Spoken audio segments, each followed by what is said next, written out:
السلام علیکم ورحمۃ اللہ وبرکاتہ. Welcome to all student this sociology session. Chapter number 1 عمرانیت کا تعارف، جس میں ہم نے عمرانیت کی تعریف، عمرانیت کی ابتدا، اس کی ارتقاء اور الگ الگ عمرانیت نے کس طرح عمرانیت کو پھیلایا، اس کے وجود کو ڈالا، اس کے متعلق فہمائشیں حاصل کی تھی. آج کا ہمارا ٹاپک ہے عمرانیت کا دیگر سماجی سائنسوں سے تعلق، یعنی عمرانیت کا اور کون کون سے سماجی سائنس ہے جس سے تعلق ہے. تو اس میں پہلا ٹاپک ہے عمرانیت اور بشریات، یعنی عمرانیت کا بشریات کے ساتھ تعلق. دوسرا ہے عمرانیت اور نفسیات. تیسرا ہے عمرانیت اور معاشیات. چوتھا ہے عمرانیت اور سیاسیات. پہلے ٹاپک میں عمرانیت اور بشریات. عمرانیت اور بشریات. عمرانیت کا تو ہمیں پتہ ہے، عمرانیت کو کیا کہتے ہیں؟ سماج شاستر. بشریات کو کہتے ہیں گجراتی میں مانو شاستر. سماج شاستر અને مانو شاستر.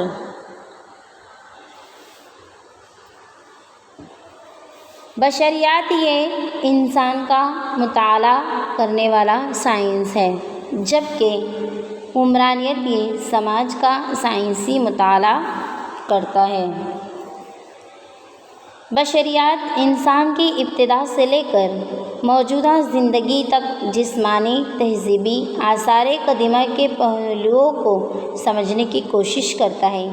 اسی طرح بشریات کو 3 حصوں میں تقسیم کیا گیا ہے.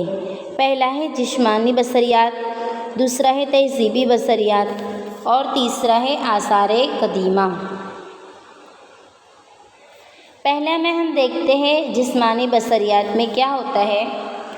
جسمانی بشریات انسانی جسم کی تشکیل، اس کی مختلف جسمانی خصوصیات، انسان کی مختلف نسلیں اور نسلیں ایک دوسرے سے کس طرح الگ دکھائی دیتی ہے، اس کا مطالعہ کرتا ہے. یعنی انسانی جسم کی رچنا کس طرح ہوئی ہے، اس کی نسلیں کون کون سے ہیں، نسلیں ایک دوسرے سے جڑی کیسے ہوتی ہے، الگ کیسے ہوتی ہے، اس کا مطالعہ کون کرتا ہے؟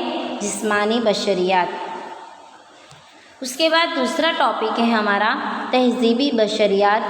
تو تہذیبی بشریات قدیم انسان کے برتاؤ، ان کی روایت، ان کی طرز زندگی اور ان کے سماجی اداروں کا مطالعہ کرتا ہے. تہذیبی بشریات کس کا مطالعہ ہے کہ قدیم زمانے میں جو لوگ رہتے ہیں ان کی زندگی جینے کا طریقہ کیسا ہے، ان کی روایت کون کون سی ہے، ان کے سماجی رواج کون کون سے ہیں اور ان کی زندگی کے برتاؤ کس طرح سے کرتے ہیں، اس کا مطالعہ کون کرتا ہے؟ تہذیبی بشریات. اس کے بعد ہم دیکھتے ہیں 3rd پوائنٹ آثار قدیمہ بشریات. آثار قدیمہ بشریات تحقیق کے درمیان دستیاب یا باقاعدہ مشتمل قدیم تہذیب کی ابتدا اور ارتقاء کا مطالعہ کرتا ہے. ہماری قدیم تہذیبوں میں ہمارے کیا آتا ہے؟ سنسکرتی میں تاج محل، موہنجودڑو، ہڑپا کی تہذیب. یہ جو الگ الگ تہذیب کے متعلق ہم نے فہمائشیں حاصل کرتے ہیں تاریخ میں، تو ان تمام تاریخ کا مطالعہ کون کرتا ہے؟ آثار قدیمہ بشریات.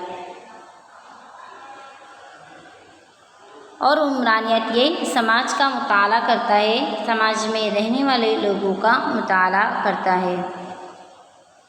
اس کے بعد ہمارا دوسرا ٹاپک ہے عمرانیت اور نفسیات.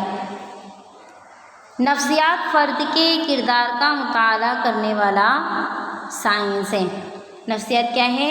فرد کے کردار کا مطالعہ کرنے والا سائنس ہے. سماجی نفسیات سماج میں گروہ میں رہنے والے فرد کے کردار اور اس کی جماعتی زندگی، جماعتی اقتدار، ضابطے، مقاصد کے متعلق کا مطالعہ کرتا ہے. نفسیات کردار، خیالات، رجحانات، ہیجانات، شخصیت اور تشویش، فکر، یہ تمام جو چیز ہم سے جڑی ہیں ان تمام چیزوں کا مطالعہ کرتا ہے۔ اور عمرانیت سماج کا مطالعہ کرتا ہے، وہ الگ الگ گروہ کی تشکیل، کس طرح ہم گروپ میں رہتے ہیں، سماج میں رہتے ہیں، اس کے افعال کا مطالعہ کرتا ہے۔ اور فرد کا کردار کا مطالعہ یہ نفسیات کرتا ہے۔ ان دونوں علوم کے درمیان فرق بھی ہے، لیکن یہ دونوں ایک دوسرے پر انحصار رکھتے ہیں۔ نفسیات فرد کے عمل اور اس کی جسمانی، نفسیاتی، شخصی تجربات کے مشترکہ اثرات پیدا ہونے والے عمل کا مطالعہ کرتا ہے۔ فرد سماج اور گروہ میں ایک دوسرے سے جڑے ہوئے ہیں۔ جتنے بھی فرد ہیں وہ سماج کے ایک دوسرے کے ساتھ جڑے ہوئے ہیں، اسی لیے ان کا مطالعہ کرنے میں نفسیات اور عمرانیت ایک دوسرے سے تعلق رکھتے ہیں۔ اگر انسان کا مطالعہ کرنا ہے تو نفسیات، انسان کے کردار کا مطالعہ کرنا ہے تو نفسیات، اور وہی تمام انسانوں یا گروہ کا مطالعہ کرنا ہے تو اس لیے عمرانیت کا استعمال ہوتا ہے۔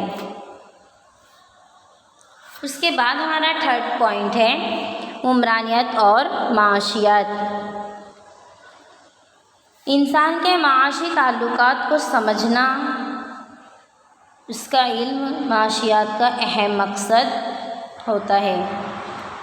معاشیات میں اشیاء کی مانگ، قومی آمدنی، اس کی تقسیم، پیسہ، فائدہ، نقصان، معاشی ترقی، چیزوں کی قیمت، اس کی ابتدا، اس کا ارتقاء وغیرہ سے جیسی باتوں سے تعلق رکھتی ہے، جبکہ عمرانیت کا مطالعہ کا مرکز سماجی تعلقات ہے۔ سماج میں بننے والے حادثات، اس کے واقعات میں سماجی نظریے سے جاننا عمرانیت کا مقصد ہوتا ہے۔ ہم سماج میں کوئی چیز خریدتے ہیں، معاشی طور پر لین دین کرتے ہیں، اسی لیے انسان کو معاشیات کا علم ہونا بہت ضروری ہے۔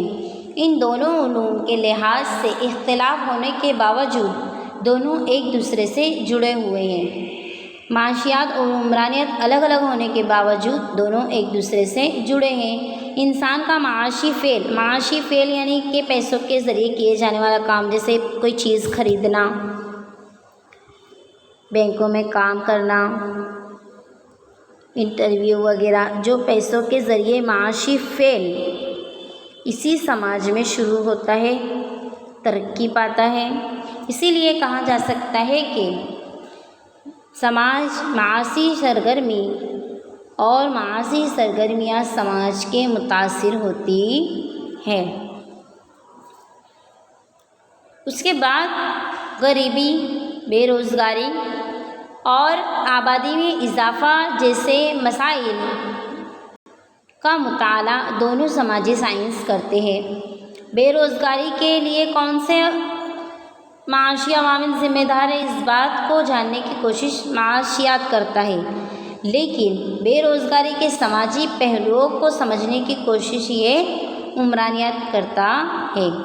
یہ ایک بات واضح کرنا ضروری ہے کہ انسانی زندگی، معاشی زندگی کو سمجھنے کے لیے معاشی سرگرمی کے ساتھ ساتھ سماجی سرگرمی کو سمجھنا بہت ضروری ہے، اور دونوں سماجی سائنس ایک دوسرے کو مددگار ثابت ہوتے ہیں۔ اس کے بعد ہمارا لاسٹ پوائنٹ ہے عمرانیت اور سیاسیات۔ علم سیاسیات اقتدار کا پیدا ہونا، اس کا استعمال، اس کی تقسیم کا مطالعہ کرتا ہے۔ تخلیقی اقتدار کے عمل سے تعلق رکھتا ہے۔ افراد کے کام سیاسی مطالعے کا مرکز رکھتے ہیں۔ عمرانیت سیاسی ادارے کا تفصیلی سے سماج کا مطالعہ کرتا ہے۔ عمرانیت میں سیاسی عمرانیت ایک مخصوص ساخت وجود میں ہے۔ سیاست ان اصولوں کے لیے عمرانیت پر انحصار رکھتا ہے۔ سیاست میں کام، وقت، مقصد، پیسہ، یہ اتنی تمام چیزوں کا شمار ہوتا ہے۔ میکس ویبر کی نوکرشاہی خیالات کا استعمال جدید سیاسی نظام اور سرمایہ داری کو سمجھنے کے لیے کیا جاتا ہے۔ موجودہ سیاسی کو اہمیت کو سمجھانے کے لیے عمرانیت سوجھ بوجھ لازم ہے۔ اگر ہمیں سیاست کو سمجھنا ہے، پالیٹکس کو سمجھنا ہے، تو اس کو سمجھنے کے لیے ہمیں اس سماج میں رہنا، اس سماج کے لوگوں کو سمجھنا بہت ضروری ہے، کیونکہ جب تک ہم سماج میں نہیں رہیں گے تب تک کہ سماج کے لوگوں کی سیاست، ان کی پولیٹیکل سائنس کو سمجھ نہیں پائیں گے، کیونکہ گروہ میں رہ کر ہی گروہ کے متعلق ہم فہم حاصل کر سکتے ہیں۔